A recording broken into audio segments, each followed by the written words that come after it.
Is Southern Playalistic Cadillac Music the most important album in the South's rise in hip-hop? I don't know about the most important, but I will say this. Well, rise in hip-hop.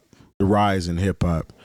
I think that's key in that particular statement. The only reason why I think it has some merit is based off of them winning that Source Award. Mm-hmm. And what Andre said put a battery in the South's back. South got something to say. Because everybody that was there pretty much was kind of like, Outkast. Like, you know what I'm saying? How did they win this award? Ew. And they showed you exactly why they won the award. Yep. Now, if I have to personally dig for Southern classics that I think would be a monumental push for hip hop in general, that would be one of the Not albums a push included. for hip hop, Southern hip hop. Well, Southern hip hop, that would be included. Yeah. I will say yes, because it gave the South, or it gave Atlanta a sound. You know what I mean? Because prior to that, Atlanta's sound as far as hip hop was booty shake music, you know what I mean? From Miami, essentially. Yeah. And it was kind of like, when you think about like Atlanta music in general, you was getting Dallas Austin, you know what I mean? And they sounded like knockoff Public Enemy records, you know what I mean? Dallas Austin sounds like a wrestler's name. Diamond Dallas like Page. him and Jermaine Dupri, you know what I mean? At that time, those records that they were doing, they sounded like those TLC records. Those were great records, but they sounded like East Coast records for the most part. You know, even ABC. Yeah, I can see that. You gotta say Crisscross first because. Well, yeah, Crisscross, but you gotta say ABC before Crisscross. Yeah, Crisscross was first. No, remember Crisscross ABC was came out. first. Oh, that's right. Yeah, because go ahead. Those hell, what's the name? They called themselves the East Coast Family with ABC. You know what I mean? Like those all sounded like East Coast records, but then here comes Outkast, and it gives Atlanta a completely different sound. You know what I mean? And they wore Atlanta on their shirt proud. You know what I mean? Like, look, we from Atlanta. Yeah. We from the South.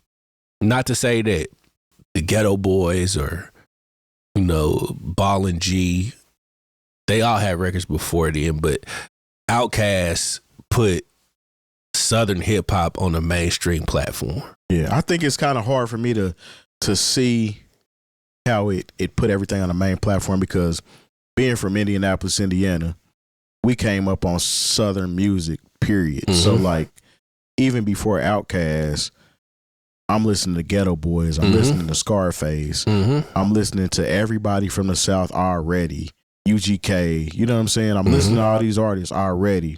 And then this happened to be another Southern artist that I gravitated to and I really rock with. I think that's why I don't see which one made everybody else pay attention to the South. But when you single it out to Atlanta and the examples that you gave, I get that does make sense. Yeah, I think so from too. an Atlanta point of view. Yeah. Especially for what Atlanta has become. Yeah. You know, just perpetual state of movement. What do you think, Jay? I think that while they were influenced by A Tribe Called Quest, they weren't trying to be A Tribe Called Quest. And it also showed, hey, you know, not only can we be ourselves, we can be ourselves and sell a lot of records. You know, and honestly, it was crazy. Like I said, everybody who really knows that first Outkast song, we heard it on the Face Christmas album. And the wild thing is, like, LaFace was not known for hip hop at all. You know, this was, you know, LA and Babyface. So they are dyed-in-the-wool traditional, you know, songwriters and producers for R&B. From the Midwest. Exactly. Indiana and Cincinnati.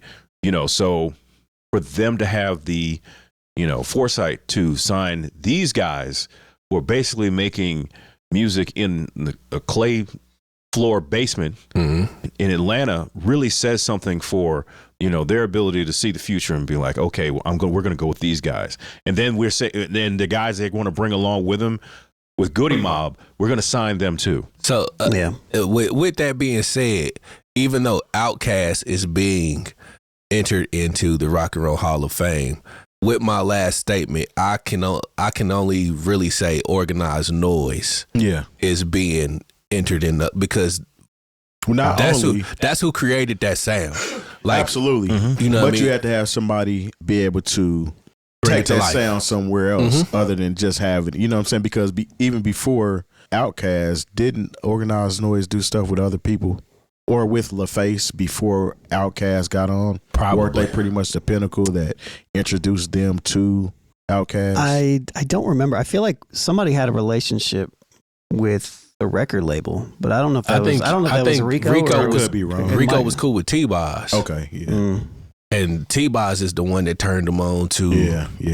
Okay. Yeah, I don't know that part of the story. But yeah, Organized Noise is very instrumental in that Atlanta sound. Even as a producer team, nobody ever heard anything that sounded like that. Yeah.